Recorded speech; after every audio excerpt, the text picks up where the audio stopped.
February is the month of my birthday, and it's also the Valentine's Day month. So today we're going to be talking about something accordingly. We're going to be speaking about the challenges of having a romantic relationship while you have cancer. One thing is to have a long-term relationship and have cancer happen. Another thing is having cancer and getting to know people while you have cancer. And then another thing is what happened to me, which is something like in between. I was dating someone, we were dating for like a short amount of time, and then I got sick. Little bit of context.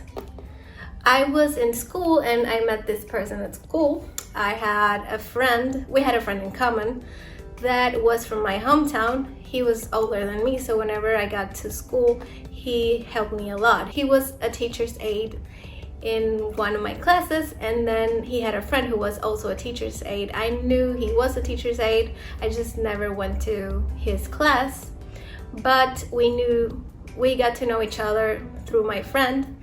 We had a lot of chemistry, and then we started dating, and after a couple months of dating, we decided that we wanted to have a relationship, and this is when I got sick.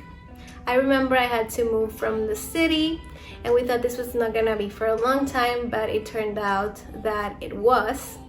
I remember whenever I got my diagnosis, I told him like, dude, I have cancer, and I would understand if you decide not to be there because this is a pretty difficult situation, and we're just starting to date. And he was like, oh, I understand if you don't want me there, but this is not my decision. And we started having a long distance relationship with cancer in between. What would I tell you if you were the one sick? The first thing is that you have to acknowledge that you're in a very vulnerable position. So this is probably a very hard time to make difficult decisions. So I would tell you to think things through and take your time. This will also mean that this process is going to take a lot from you. It's going to take a lot from your energy. It's going to take a lot from your mood. So this is going to be pretty difficult to do. You will have to put yourself first always. This is a norm that you have to follow always in every relationship, you know, like friend-wise, in romantic relationships, with your family, but specifically in this time, this is very important. It's very important for you to put yourself first, to put your needs first, to put what you want first. The partner that we have has a lot of influence over us. At this moment, this better be an influence of peace. This could not be like a relationship that takes that away from you, because you're gonna need your peace. It's important for you to understand also that even though you want to give your 100%, you will not have that 100% at the moment, because the process is very draining. Don't feel bad if you cannot give your 100%. Of course, this does not mean that you don't make an effort, because for every relationship to work, you have to make an effort. And it's also not an excuse to treat the other person poorly. So you have to learn how to be very assertive with your emotions. You have to learn to communicate them well, to be honest with yourself, and to be honest with your partner for it to work. What would I say to the other person? I think that the best thing that I can tell you is, please don't feel compelled to stay in a relationship just because cancer is there. Whether it is a relationship that you already were on or it is a new relationship, just don't feel like this is an obligation, because it isn't. You have to be completely honest with yourself to know if you want to be there or not, and then you have to be honest with this person. Even though this could be a really hard thing to do, this person's gonna be grateful for that. At least that you want is a person that doesn't want to be there. If you do decide to be there, I would recommend to be very patient.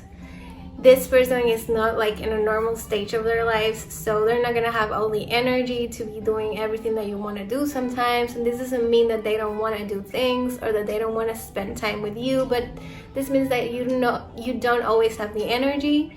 This doesn't mean that they're lazy either. It just means that they don't have the energy most of the time, and sometimes they're not in the mood, and they could be going through a lot of things mood-wise, even depression. If you're trying to help this person, sometimes we try to help in a way that we think that they need, but this is not always what they do need. So it's important for you to ask and to try to help on a way that the other person needs. It's also important to understand that this person is gonna be on a mindset that is over the edge sometimes.